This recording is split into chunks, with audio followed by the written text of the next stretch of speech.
আমি যদি আজকে গোপালগঞ্জের কোনো নেতা হইতাম, এখন বুক ফুলে মাঠে এসে ওয়াজ করার কায়দা ছিল না। কোন দাপের তলে পলায় থাকা লাগতো আল্লাহই জানে, কোন বাগানে যে বিড়ি খাওয়া লাগতো আল্লাহই জানে।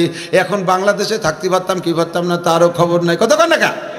আর আমি যে বগুড়া যাই ওয়াজ করি আইছি, কালকে গেছি জিনেদা, বাগাবাগার জামাতের নেতার আমলি বিএনপির নেতারা পাশে আমার পাশে বসে রয়েছে, যাতে আমি গোপাইলে ওয়াজ না করি। পাহারা দেশে আমার একেবারে গাড় বাঁধাইয়ে আমিও হাসা হাসির মধ্যে দিয়ে যা কর দরকার কইতে চলিয়েছি। উচিত কথা কবরে বাসি, তাই আর একবার আসি, আর যা বলার বলছি, কি বলছি তাই তো দরকার নাই। দোস্ত, আমি আল্লাহর কোরআনের ওসিলায় সারাটা দেশ জুড়ে ঘোরাফেরা করতে পারি, আমার কোনো সমস্যা ঠিক কি ঠিক না? কোরআন আপনার সাথে রাখেন, আপনি এভাবে ঘুরবেন, আপনারা কেউ বাধা দিতে পারবে না। কোরআনকে আপনি সম্মান করেন, কোরআন আপনারই সম্মান করবে। আর যদি কোরআনকে তুচ্ছ মনে করেন, তাহলে কোরআনে আপনারা লাথি দিয়ে ফেলাই দেবে। কোরআনের পাশ পাইলেও কোনো ক্ষতি হবে না, মরলি মরবেন আপনি, ধ্বংস হবেন আপনি। আমিও সব সরকারের পরামর্শ দিছি, ও সরকাররা কোরআনের একটু সম্মান দাও, যদি জায়গায় দাঁড়ায় থাকতে পারো। কিন্তু সরকাররা আমরা যেখানে আছি, তোমার মতো খুদিয়ে মৌলবি লাগে কোন সাগে? তোমার বক্তব্য তুমি ওয়াজ করে খেয়েই বেড়াচ্ছ, তাই খেয়েই বেড়াও। তোমারও ওয়াজের পরে টাকা কম দিলি, তুমি আসবা না, তোমারে চিনেই কি আমার ঠাট্টা মাট্টা করি টরি, আমার ওয়াজটা খাইলো না।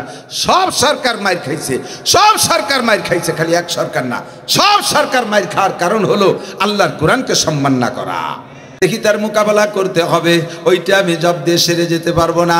আর ওলি হইলে লাভ, তুমি আল্লাহ বলেছো, আলা ইন্না আউলিয়া আল্লাহি লা খাউফুন আলাইহিম ওয়ালা হুম ইয়াহজানুন। যারা আল্লাহর ওলি হবে তাদের দুনিয়া আখিরাতে কোনো ভয় নাই, দুনিয়া আখিরাতে কোনো টেনশন নাই। তারা আল্লাহর খাস বন্ধু। উম্মত নিয়ে কোনো জবাবদিহিতা করা লাগবে না, আমল নিয়ে কোনো চিন্তা করা লাগবে না। বিনা হিসাবে জান্নাতিন তাজরি মিন তাহতিহাল আনহার খালিদিনা ফিহা আবাদা। আল্লাহর ওলিদের কোনো জবাব দেইতা নাই, বিনা হিসাবে জান্নাতি। একটু বলেন না সুবহানাল্লাহ। এই জন্য আল্লাহ ওলি হইতে চাই। আল্লাহ পাক বললেন, লুকমান ঠিক আছে, তোমার আজকে থেকে ওলি বানাই নিলাম। আল্লাহ যারে ওলি বন্ধু, ওলি মানে বন্ধু, ওলি মানে আল্লাহ যারে বন্ধু বানায়, তার কি কোনো তার অভাব থাকে? তার কোনো শত্রু থাকে? তৎকালীন লুকমান হাকিমের জামানায় উনার শত্রু বলতে কেউ ছিল না। কঠিন জনপ্রিয়তা, মাইক ছিল না, প্যান্ডেল ছিল না। যে কোনো জায়গায় লুকমান হাকিম দাঁড়াইয়া ওয়াজ করা শুরু করলেই মাঠটা ধমাধম করে ভরে যাইত। বিশাল ময়দান ভরা মানুষ, লুকমান হাকিম বয়ান করে, আল্লাহু আকবার। এর মধ্যে একটা লোক ওই মাঠেতে উঠে ওই কোনায় দিয়ে ঘুরিয়ে কাছে এসে বইছে। ভালো করে সাহস করে কাছে আসতে পারতেছে না, তারপরও ভাষা গোষ্ঠী গোষ্ঠী দাঁড়িয়ে চলে আইছে। আইসে পাঁচ সাথে ছোট্ট একটা টুকা দিয়ে ওনার দিক মনোনিবেশ নেছেন। ফিরে তাকায় দেখে ডাইন পাশে একটা লোক। কি ব্যাপার, আপনি কি বলতে চান? লুকমানে হাকিমকে ওই লোকটা বলতেছে, ভাইজান একটা কথা বলবো হুজুর।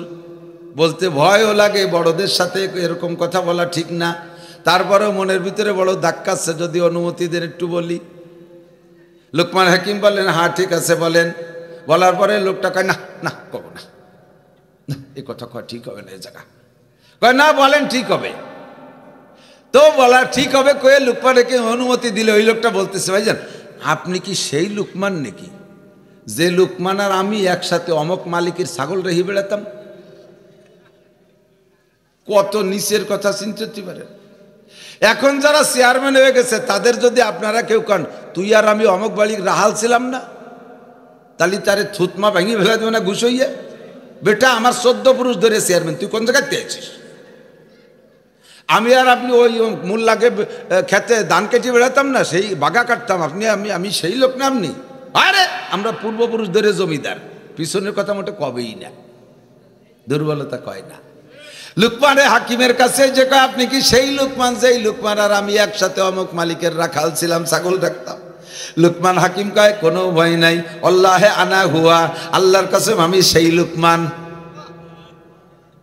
কিভাবে এত মানুষের মধ্যে স্বীকার করলেন আপনি ছাগলের রাখাল গোলাম? লুকমানে হাকিম বলেন, আল্লাহ আমারই বলেছে, ওয়ালা তানসা নাসিবাকা মিনাদ দুনিয়া ওয়া আহসিন কামা আহসানাল্লাহু ইলাইকা ওয়ালা তাবগিল ফাসাদা ফিল আরদ। আল্লাহ পাক নিষেধ করেছে, বান্দা বড় হইয়া যাইয়া পিছনের ছোট সময়কে ভুলে যেও না, ধনী হইয়া অভাবের সময়টা ভুলে যেও না, রাজা হইয়া ফকির ছিলে সেই কথা ভুলে যেও না, এখন শিল্পপতি একসময় তুমি ছিলে 4 দোকানের মালিক ওই কথা ভুলে যেও না, এখন তুমি বিশাল বড় লোক, গরিবদের দিকে তাকাইয়া তুমি তাদেরকে ধিক্কার দিও না, তুমি নিজে একসময় গরিব ছিলে সেই কথা মনে রাখবা।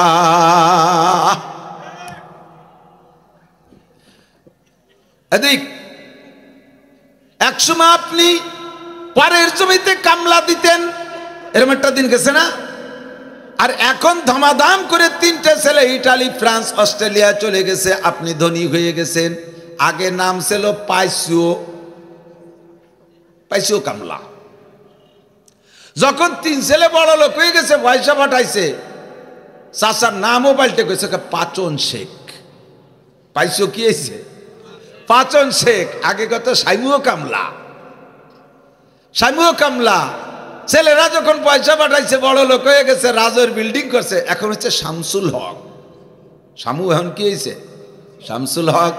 তুমি শামসুল হক হইছো, শুকর আদায় করো। তুমি যে সময় শামু ছিলে সেই সময়ের সাইজের মানুষ এখনো আছে, তাদেরকে দেখে ধিক্কার দিয়ে তাড়াই দিও না, তাদেরকে মাটিতে পাটিতে বসতি দিয়ে তুমি চেয়ারে বইছো না, তুমিও তোমার সমখুটি বানায় তাদেরকে বসার ব্যবস্থা করে দাও। লোকমান হাকিম কয় আমি সেই লোকমানি, আমি ছাগলের রাখাল। লোকটা কয় তাহলে ওই ছাগলের রাখালির থেকে উঠে আইসা আপনি মানুষের রাখাল হইলেন কিভাবে? এখন তো মানুষের রাখাল, এখন মানুষের রাখাল হইলেন কিভাবে? লোকমান হাকিম বললেন আল্লাহ পাক রব্বুল আলামিন আমাকে যে হিকমত আর প্রজ্ঞা দিয়েছে তার ভিতরে থেকে আমি কয়েকটা জিনিসকে খুব লক্ষ্য করে চলি, আমি কয়েকটা অঙ্গকে খুব পাহারা দেই। এই কয়েকটা অঙ্গরে যারা পাহারাদারি করবে তারাও ওই রকম ছাগলের রাখালির থেকে মানুষের রাখাল হতে পারবে, গরুর রাখালের থেকে মানুষের রাখাল হইতে পারবে, গাধার রাখাল থেকে মানুষের রাখাল হইতে পারবে, আরে কামলা দেওয়ার থেকে নিয়ে জমির মালিক হইতে পারবে, ভোটারের থেকে রাজা হইতে পারবে। এই খেয়াল করেন, ভোটারের থেকে রাজা হইতে পারবে, প্রজা থেকে রাজা হইতে পারবে, ভোটারের থেকে নেতা হইতে পারবে। এরকম ক্লাসে আল্লাহ পাক তাদেরকে প্রমোশন দিয়ে দেবে মাত্র কয়েকটা অঙ্গরে কন্ট্রোল করলে। 1 নম্বরে চক্ষুরে কন্ট্রোল করো, চোখরে তুমি কন্ট্রোল করো। চোখ তোমার সমস্ত আকামের রাহবার, সব আকামের রাহবার কেডা? পরের কাছে ভালো একটা পেঁপে দেখছে, এটা কি হাতে দেখছে না চোখে দেখছে? তো জিব্বে দেখছে না চোখে দেখছে? বিকেল বেলা ঘুরতে ঘুরতে দেখে বড় কেজি 1.5 কেজি পেঁপে পাইকে লাল হয়ে গেছে, চোখে দেখছে ভালো লাগছে, রাত্রি যে চুরিয়ে নিয়েছে। তাহলে এই রাহাবারি করছে কে? পরের মেয়েটাকে রাস্তায় চলার পথে চেহারা ভালো লাগছে, চোখে দেখছো, চোখে তোমার রাহাবারি করে নফসেরে পাম দেছে, নফসেরে পাম দিয়াই চোখে রাহাবারি করে সেই মেয়েটারে অপহরণ করাইছে। পরে যে বিপদে পড়ছো, পিঠের চামড়া থাকতেছে না, সব আকামের গুরু হলো চোখ, ঠিক না? টেলিভিশন দেখো চোখে, ফেসবুক দেখো চোখে, ইউটিউব দেখো চোখে, দুনিয়ার পরের সম্পদ দেখো চোখে, যা দেখে তোমার লোভ হয়। এরপরে নফসরে কন্ট্রোল করতে পারো না, যাইয়া অন্যায় করে বসো, মায়ের পিঠ খাও, জেলাজত খাটো, দুনিয়ার বিপদের সম্মুখীন হও। সব কিছু রাহবার তোমার চোখ, এই চোখটারে কন্ট্রোল করো। নারীদের দেখার সময় কুল্লিল মুমিনিন ইয়াকুদ্দু মিন আবসারিহিম, হে নবী তুমিও মুমিনদেরকে বলে দাও তারা যেন পর নারী চোখের সামনে আসলে চক্ষুরে কন্ট্রোল করে, পরের ভালো জিনিস দেখে যেন তারা লোভ না করে, এই চোখটারে কন্ট্রোল করো। অকুল্লিল মুমিনাত ইয়াকুদ্দুনা মিন আবসারিহিন্না, নারীদেরকে বলে দাও পরপুরুষ সামনে আসলে যেন চক্ষুরে কন্ট্রোল করে, এই চোখরে যদি তুমি হেফাজত করতে পারো। আল্লাহু আকবার। জিক্রে চশমাস খুফে হক বুগরিস্তান, আরে জেকের চোখেরও জিকির আছে, চোখের জিকির শুনে নাও। জিক্রে চশমাস খুফে হক বুগরিস্তান, বাজে দর আয়াতে ও নগরিস্তান। চোখের জিকির হলো গভীর রাত্রে উইটা, তাতাজাফা জুনুবুহু আনিল মাদাজি ইয়াদউনা রাব্বাহুম খাওফান ওয়া তামা। গভীর রাত্রে উইটা বিছানা থেকে উঠে যায় তাহাজ্জুদ পড়ে মালিকের কাছে চোখের পানি ফেলাই ফেলাই কাঁদবা। চোখের থেকে যত পানি বের হবে চোখের তত জিকির আদায় হবে, চোখের তত হক আদায় হবে। গভীর রাত্রে উঠে কাঁদবা, মুনাজাতে বইসা কেঁদে দিবা, রব্বানা ইন্না যালামনা গুফতওয়া ইয়া নিয়ামাত যুলমাত গম গশতেরা মারকাবা তওবা আজায়েবে মারকাবাস বরফলাক্তা জাদা বা এক লহজা পাস। আরে চুবার আরান্দাজ পশিমানি আনিন আরশেলর জাদাজ আনিনুল মুজনিবিন। বান্দা যখন তওবা করে চোখের পানি ফেলায় কাঁদে, আল্লাহু আকবার। রব্বুল আলামিনের আরশের 8টা খুঁটি আছে, এই খুঁটি ধরে রাখে, উঁচু করে রাখে 8 জন ফেরেশতা। ওই ফেরেশতাদের হাতের ভিতরে 8টা খুঁটি থরথর করে কাঁপতে থাকে, থরথর করে কাঁপতে থাকে। ফেরেশতারা বলে, আল্লাহ আমাদের হাতের মধ্যে খুঁটি তো খুব কাঁপতেছে, আরশ তো ছুটে যাবে, আল্লাহ আরশ তো ছুটে যাবে, খুঁটি কেন কাঁপে, খুঁটি কেন কাঁপে? আল্লাহ কয়, জমিনের উপরে আমার এক বান্দা আরে মদ খায়, গাঁজা খায়, ইয়াবা খায়, ফেনসিডিল খায়, হিরোইন খায়, জেনা করে, ব্যভিচার করে, অন্যায় করে। ওই বান্দাটা আজকে রাত্রে আইসা তওবা করে কাঁদতেছে, ওর চোখের পানির কারণে তোমাদের হাতের খুঁটি কাঁপতেছে। আল্লাহ এই খুঁটির কম্পন থামবে কিসে? আল্লাহ পাক বলেন, যখন আমি তারে ক্ষমার ঘোষণা দিয়ে দেব তখন খুঁটির কম্পন থাকবে। 8 জন ফেরেশতা সুপারিশ করতে থাকে, রব্বুল আলামিন তুমি তাড়াতাড়ি তোমার বান্দারে মাফ কইরা দাও, নইলে এই খুঁটি কিন্তু আমাদের হাতের থেকে ছুটে যাবে, আর ধরে রাখতে পারছি না। 8 জন ফেরেশতার সুপারিশে আল্লাহ পাক ওই সময়, ও আমার প্রাণপ্রিয় যুবক 16, 18, 20, 22, 25, 30 বছরের যুবকরা, আকাম কুকাম যা করেছো, চোখের পানি ফেলায় কাঁদলে আল্লাহ পাক ওই ফেরেশতাদের সুপারিশে ওই সময় তোমার জীবনের সব গুনাহ ক্ষমা কইরা দেয়। তুবারার আন্দাজ পশিমানিয়ানিন আরশেলার জাদা আজ আনিনুল মুজনিবিন। আল্লাহর আরশ কাঁপতে থাকে গুনাহগারের চোখের পানির কারণে। আল্লাহু আকবার। 1 নম্বরে চোখরে কন্ট্রোল করো। ওয়াজের দিকে চলে যাব, কাজেই ছোটে ছোটে বলি যে কয়টা কারণে লুকমান হাকিম ছাগলের রাখাল থেকে মানুষের রাখাল হইছে, এই কথাগুলো মনে রাখবি যুবক। খেয়াল এখন করতেছিস না, মনে রাখ। একদিন আল্লাহ তোরে পছন্দ করলে ওই মাঝখান থেকে টাইনি এনে চেয়ারে বসাই দিতে পারে, মাত্র এই কয়টা কথার পর আমল করলে। 1 নম্বরে চোখরে কাজে লাগাও, 2 নম্বরে কানরে কাজে লাগাও, 3 নম্বরে জবানকে কন্ট্রোল করো, 4 নম্বরে 2টা হাতরে কন্ট্রোল করো, 5 নম্বরে 2টা পারে কন্ট্রোল করো, 6 নম্বরে শরমগাকে কন্ট্রোল করো, লজ্জাস্থানকে কন্ট্রোল করো, শরমগাকে কন্ট্রোল করো। এই 6টা অঙ্গরে কন্ট্রোল করলে তুমিও ছাগলের রাখালের থেকে, মদের আড্ডা থেকে, আরে গাজার আড্ডা থেকে, জেনার আড্ডা থেকে, দুনিয়ার নোংরামি পরিবেশ থেকে, ওই পার্কে বসে তসবি টিপা থেকে, কক্সবাজার কুয়াকাটা যে সরের উপর যে আকাম করার থেকে আল্লাহ তাআলা তোমারে ঘাড় ধরে উঠাইয়াই না, যে পরিমাণ ইলমের দরকার দিয়া স্টেজে বসাইয়া লুকমান হাকিমের মতো তোমারে বক্তা বানাই দিতে পারে। একে চশমে জাদান গাফেল আজা শাহনাবাসী, শায়াদ কেনে গা কুনাদা গাহনাবাসী, শায়াদ কেনে গা কুনাদা গাহনাবাসী। কখন যে কোন দিনের দোয়া কবুল হয়ে যায় বন্ধু বলা যায় না, কোন দিনের দোয়া কবুল হয়ে যায় বলা যায় না। কতক্ষণ? আমার এক আত্মীয় বলেছিলেন, তার আত্মীয়র খবর উনি বলতেছেন, আমার এলাকার একজনই বলতেছেন, ওনার এক বোনের দেবর বিয়ে পড়ে ঢাকায়, তাদের বাড়ি 4-5টা বাড়ি আছে, ঢাকা ধনী মানুষ, পাগলা জুয়ান, 6 ফুট উঁচু বডি সেরকম। এই যুবক কলেজে পড়া যুবক, দুনিয়ার নোংরামি কোনো কিছু বাদ দেয় না। এমন এমন নোংরামির কথা বললেন যা বলতেও লজ্জা লাগে। ছোট্ট একটা বলি, শুধুমাত্র ওর বড় ভাইরা বিয়ে করেছে। যদি ওই যুবক কোনো ভাইয়ের ঘরে যার রাত্রে কোনো ভাবির সাথে রাত কাটানোর ইচ্ছা করে, ভাইকে বলে দেয় যে তুমি আজকে ঘরে যাবা না, বাইরে যে কোনো জায়গায় থাকতে হবে, সেই ঘরে ও রাত কাটাবে। বাড়ির সবাই জানে, আব্বা মা সবাই জানে, ভয়ে কিছু করার কায়দা নাই। যেই বলবে তার গর্দান থাকবে না। এত বড় উশৃঙ্খল বিশৃঙ্খল, এত বড় ক্যাডার মস্তান বেয়াদব। আল্লাহু আকবার। জীবনে কোনোদিন আলেম ওলামারে সালাম দিয়েছে বলে প্রমাণ নাই।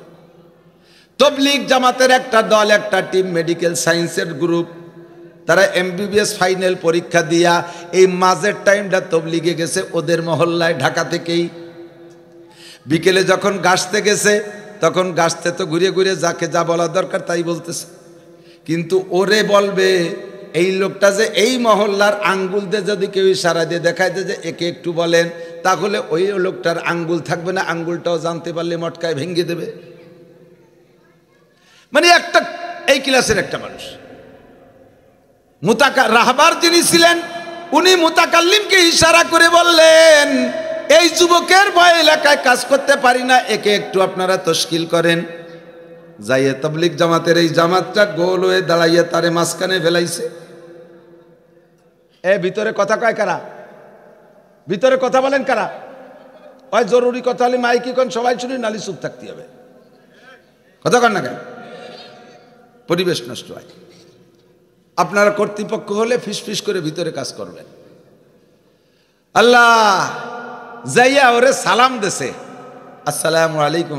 তবলিগের সালাম তো মিঠিয়ে সালাম, আসসালামু আলাইকুম রহমতুল্লাহ। সালামের উত্তর ওয়ালাইকুম আসসালাম। শুনেই এই 14 জনের পরাণ কাফি করছে। বলেন কি বলবেন? একটু আমাদের যদি সুযোগ দিতেন আমরা দুইটা কথা বলতাম। বলেন। আমরা তো তবলিগ জামাতের লোক, আমরা আসছি আপনাদের মসজিদ মহল্লায়।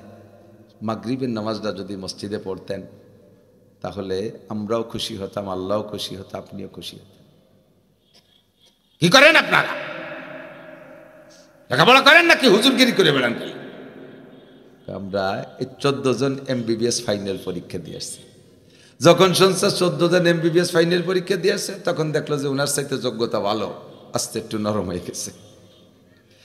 নরম হইলে বলছে তাহলে একটু মাগরিবের নামাজ মসজিদে, হ্যাঁ যান, আসবানি। তবুও সুর এত তাড়াতাড়ি তো নরম হওয়ার কথা না, একটু কমছে, যান আসবো। ফাজিল ফক্করকে আবার একটা গুণ আছে, কথা দিলি রাখে। আর যারা একটু সুফি ভাব, ওরা হলো মারির প্লেয়ার, মুহি কয়েকটা তল দিয়ে রাখতা চালায় বেশিরভাগ।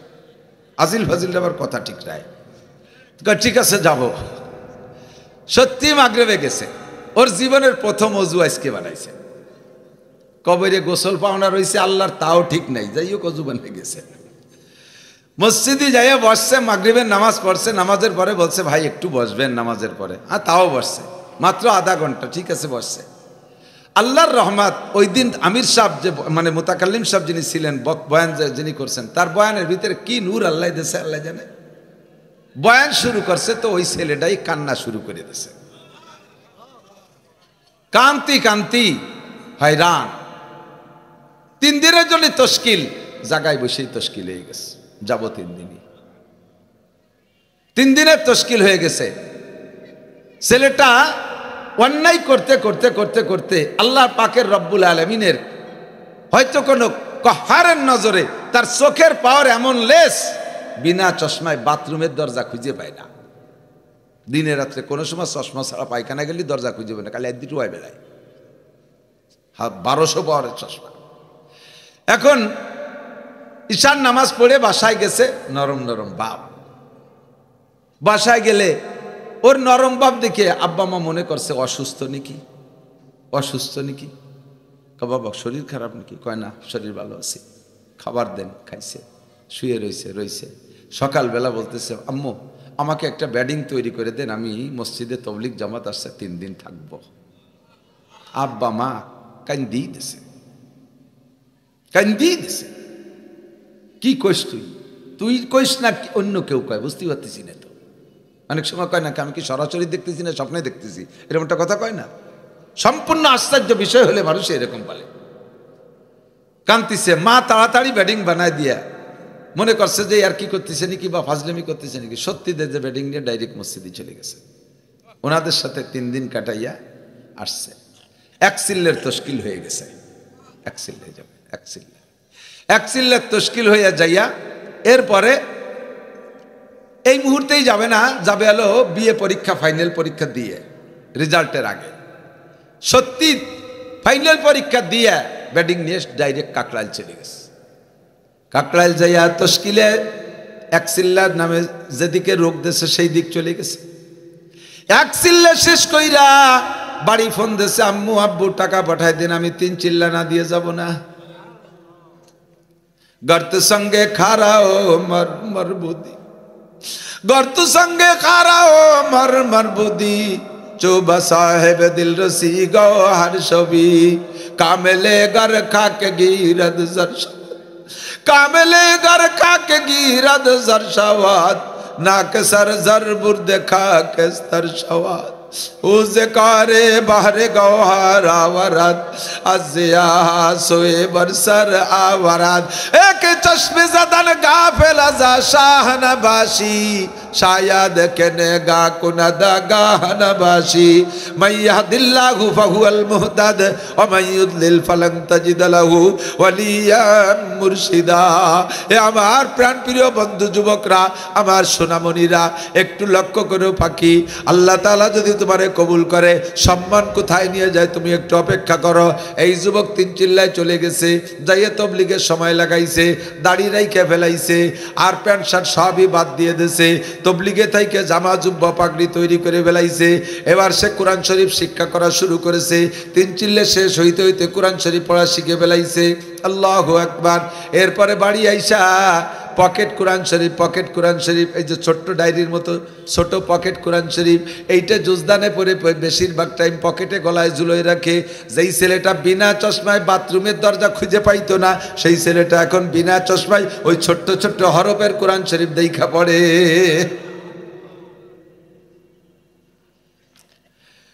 একটা মাত্র জুব্বা, একাধিক পোশাক নয়, একটা মাত্র জুব্বা আর দুইটা লুঙ্গি একটা গেঞ্জি, দুইটা টুপি একটা পাগড়ি, এর বেশি যত পোশাক ছিল সব পোশাক জেনারেল পোশাক সব বন্ধু বান্ধবদেরকে দিয়ে দিয়েছে। ঈদের সময় তার আব্বা বলে, আব্বা সবাই কত কিছু নিল, তুমিও পড়তে কি দিয়ে সবচাইতে বেশি নিতে, এবারে ঈদে তুমি কোনো পোশাকের কথা বলো না বাবা, তুমি একটা পোশাকের কথা বলো, তোমার কি পোশাক পছন্দ হয়। আমি দেখি জুমার দিন তোমার জামাটা ধুয়ে দিয়ে তুমি অপেক্ষা করো, এই জামাটা শুকোইলে সেই জামাটাই পরে তুমি জুমায় যাও, তোমার আর একটা জুব্বা হইলে তো ভালো হয়। তুমি বলো আব্বা আর একটা জুব্বা বানাই দেই, কমপক্ষে ঈদ উপলক্ষে একটা জুব্বা বানাই দেই।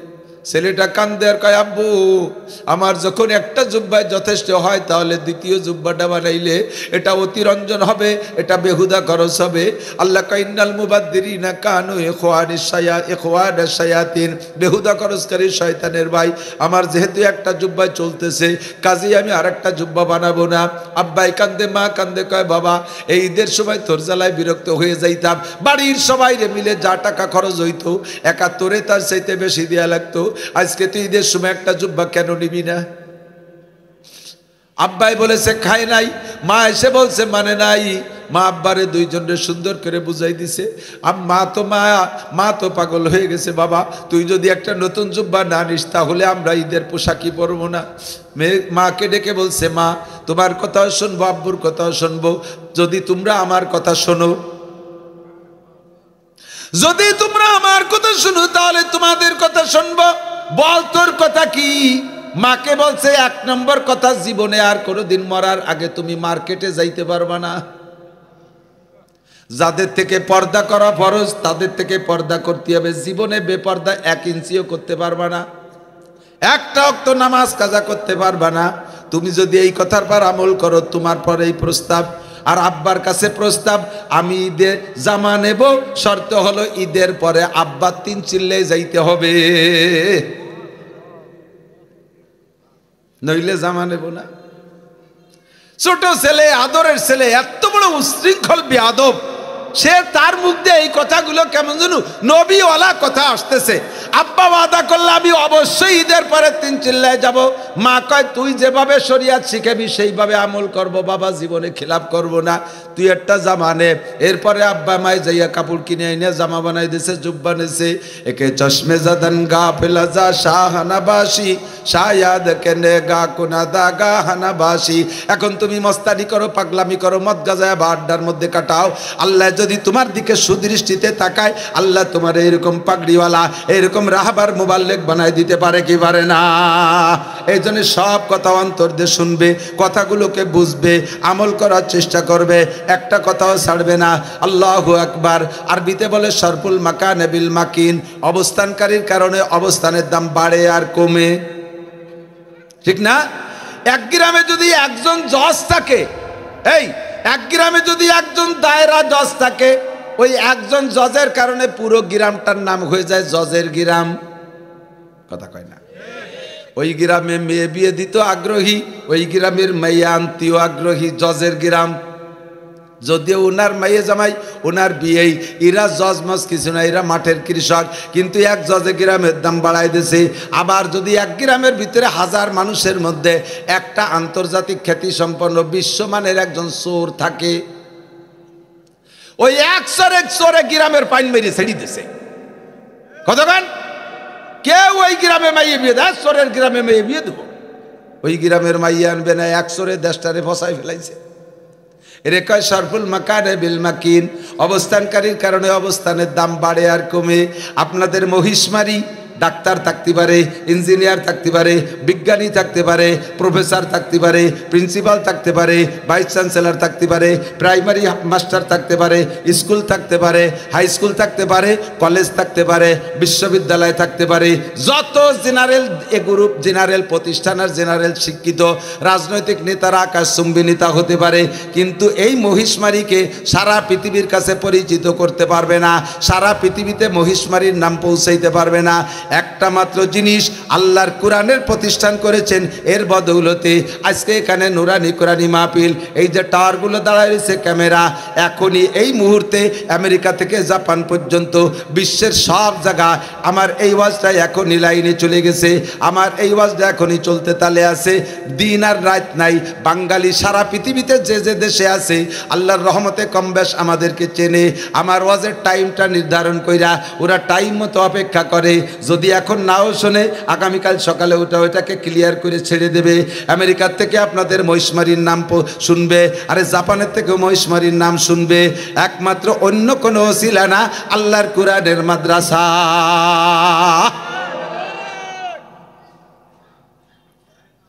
ফ্রান্স, ইটালি, অস্ট্রেলিয়া, আমেরিকা, চীন, জাপান, বিশ্বের বিভিন্ন দেশে আপনাদের এলাকার যুবকরা থাকে। মহিষমারিকে এত প্রসিদ্ধ করতে পারে নাই, আল্লাহর কোরআনের প্রতিষ্ঠানে যেভাবে সারা দুনিয়ার কাছে পৌঁছায় দিতে পারে। একজন মানুষ জেনারেল শিক্ষায় শিক্ষিত হইয়া তাকে সারা বিশ্বের কাছে প্রসিদ্ধ করতে বহুত খড়কুটো খরচ করা লাগে, অনেক ট্যানপারি মারা লাগে, অনেক পয়সা কড়ি খরচ করা লাগে, অনেক পোস্টারিং হ্যান্ডবিলিং করা লাগে। আল্লাহু আকবার, নিজের যথেষ্ট পয়সা খরচ করা লাগে। একটু সত্য সাক্ষী দেন, বলেন আমাদের দেশের রাজনৈতিক নেতা যারা আছে তাদের নামে যে পোস্টারগুলো রাস্তায় দেখেন, এই পোস্টারগুলো এলাকার মানুষে কয়টা ছাপায় দেয়, যার যার নিজের টাকা খরচ করে পোস্টার ছাপাইয়া ফেস্টুন ছাপাই বিভিন্ন জায়গায় টানানো লাগে। কতক্ষণ আমার দেশের মানুষ চেনে না, পোস্টার করে করে আমার চিনেনো লাগে রাজনৈতিক নেতারা। আর আমি মৌলভী নাসির, আপনার গোপালগঞ্জের সন্তান, আমার নামের পোস্টার আমি জীবনও ছাপানোর জন্য 4 পয়সা খরচ করিনি। প্রত্যেক বছর কমপক্ষে 1 কোটি টাকার পোস্টার আমার নামে ছাপা হয়। আমি ডাক্তারও না, আমি ইঞ্জিনিয়ারও না, আমি বিজ্ঞানীও না, আমি ওয়ার্ডের একটা মেম্বারও না, আমি ইউনিয়ন চেয়ারম্যানও না, আমি এমপি মন্ত্রীও না, আমি জেনারেল কেউ না। বন্ধুরে, আল্লাহ পাক আমার সিনার মধ্যে অল্প একটু কোরআনে কারিম দিয়েছে, এর বদৌলতে আমার নামে লক্ষ লক্ষ মানুষে পোস্টার ছাপাইয়া দুনিয়ার কাছে পৌঁছাইয়া দেয়। খেসরা রঞ্জুর সাজো জারে জার তাতুরা বিরুক নাদাজ ইশতেহার মাই বদি মে আপ হো আপনি মিসাল ফেলে বাদ ফেলে বদো বদখিয়ালো বদখেসাল। অহংকার করে বলছি না বাবা, জাস্ট আল্লাহর কসম শুকর আদায় করার জন্য বলছি। আমি যদি আজকে গোপালগঞ্জের কোনো নেতা হইতাম, এখন বুক ফুলে মাঠে এসে ওয়াজ করার কায়দা ছিল না। কোন ধাপের তলে পলায় থাকা লাগতো আল্লাহই জানে, কোন বাগানে যে বিড়ি খাওয়া লাগতো আল্লাহই জানে। এখন বাংলাদেশে থাকতে পারতাম কি পারতাম না তারও খবর নাই। কতক্ষণ না, আর আমি যে বগুড়া যাই ওয়াজ করি আইছি। কালকে গেছি জিনে দা বাগাবাগার জামাতের নেতার আমলি বিএনপির নেতারা পাইতে আমার পাশে বসে রয়েছে, যাতে আমি গোপাইলি ওয়াজ না করি। পাহারা দেশে আমার এক করে গাড় বাঁধাইয়ে আমিও হাসির মধ্যে দিয়ে যা কর দরকার কইতে চলিয়েছি। উচিত কথা কবরে বাসি, তাই আর একবার আসি, আর যা বলার বলছি, কি বলছি তাই তো দরকার নাই। দোস্ত, আমি আল্লাহর কোরআনের ওসিলায় সারাটা দেশ জুড়ে ঘোরাফেরা করতে পারি, আমার কোনো সমস্যা ঠিক কি ঠিক না? কোরআন আপনার সাথে রাখেন, আপনি এভাবে ঘুরবেন, আপনারা কেউ বাধা দিতে পারবে না। কোরআনকে আপনি সম্মান করেন, কোরআন আপনারে সম্মান করবে। আর যদি কোরআনকে তুচ্ছ মনে করেন, তাহলে কোরআনে আপনারা লাথি দিয়ে ফেলাই দেবে। কোরআনের 5 পাইলেও কোনো ক্ষতি হবে না, মরলি মরবেন আপনি, ধ্বংস হবেন আপনি। আমিও সব সরকারের পরামর্শ দিছি, ও সরকাররা কোরআন একটু সম্মান দাও, যদি জায়গায় দাঁড়ায় থাকতে পারো। কিন্তু সরকাররা আমরা যেখানে আছি, তোমার মতো খুদিয়ে মৌলবি লাগে কোন সাগে। তোমার বক্তব্য তুমি ওয়াজ করে খাই বেড়াচ্ছ, তাই খেয়ে বেড়াও। তোমারও ওয়াজের পরে টাকা কম দিলি, তুমি আসবা না, তোমারে চিনেই কে আমার ঠাট্টা মাট্টা করি টুরি আমার ওয়াজটা খাইলো না। সব সরকার মাইর খাইছে, সব সরকার মাইর খাইছে, খালি এক সরকার না, সব সরকার মাইর খাওয়ার কারণ হলো আল্লাহর কোরআনকে সম্মান না করা। আস্তে কয়, আল্লাহর কোরআনকে সম্মান না করা, নবীর হাদিসকে সম্মান না করা, ধর্মীয় প্রতিষ্ঠানকে সম্মান না করা। কোটি কোটি টাকা যেখানে সেখানে ফেলাই থুয়ে দিছে, অন্তত 10টা টাকা কোনো কওমি মাদ্রাসায় দেবে না। কত বিল পাস করে করে বস্তা বস্তা টাকা, আর বাংলাদেশের সুনাম তারা কোথাও থেকে আনতে পারে নাই। বাংলাদেশকে যদি বিশ্বের কাছে পরিচিত করে থাকে, সবচাইতে বেশি পরিচিত করেছে আমার কোরআনের পাখিরা। কতক্ষণ এই সেদিনও কুয়েতের থেকে কি কয় ওর নাম কি, আনাস মাহমুদ কুয়েতের থেকে বিশ্ব জয় করে আসছে। তার কয়েকদিন আগে মাত্র তুরস্ক থেকে মুয়াজ মাহফুজ আসছে, আমার মাদ্রাসায় এসে তিলাওয়াত করে গেছে, সুলতানশী মাদ্রাসা। তার আগে তো তাকরিমের প্রসিদ্ধি তো সারা দেশ জুড়ে। কতক্ষণ আর জাগে পিছনে সরকার বস্তা বস্তা পয়সা খরচ করো, তারা কি আনিয়ে দিছে? বিশেষ করে যে প্লেয়াররা, খেলোয়াড়রা যারা বটি বড়ি বড়ি খেলে, ক্রিকেট কি আনছো কবে কদি, কোন জায়গাতে একটা কাপ আছে, একটা বাঙ্গা চার কাপ আনছো কোনো জায়গায়? আতল ভাঙ্গা একটা কাপ যদি এনে দেখাতে যে আসার সময় ভেঙে গেছে, পারছো কোনো জায়গা? বস্তা ভরে টাকা দিয়ে তোমাদেরকে লালন পালন করে, তোমরা টাইগার, বিলে হতে হলে টাইগার। তাজা সত্যি কথা, রাগ হওয়ার যাওয়ার কুয়েতীয় যাব, লক্ষ লক্ষ কোটি কোটি টাকা। আরে যাওয়ার সময় ভাব কি, কপালে বাংলাদেশ, ফিটি বাংলাদেশ, পতাকা, জাঙ্গিয়ে বাংলাদেশ, প্যান্ট বাংলাদেশ, জুতো বাংলাদেশ, ব্যাগে পতাকা, সারা গায়ে পতাকা। এরা যায় কোথায়? 4-5 জন মন্ত্রী, 10-12 জন এমপি, এরপরে নেতারা যে সে বিমান এয়ারপোর্টে আগে দিয়ে আসে। আমার সামনে একদিন সাক্ষাৎ হয়ে গেছে, আমি যাচ্ছিলাম চট্টগ্রাম, ঢাকা শাহজালাল এয়ারপোর্টে, দেখি যে এরা কোথায় যায়? যে এরা যাচ্ছে, প্রথম যাবে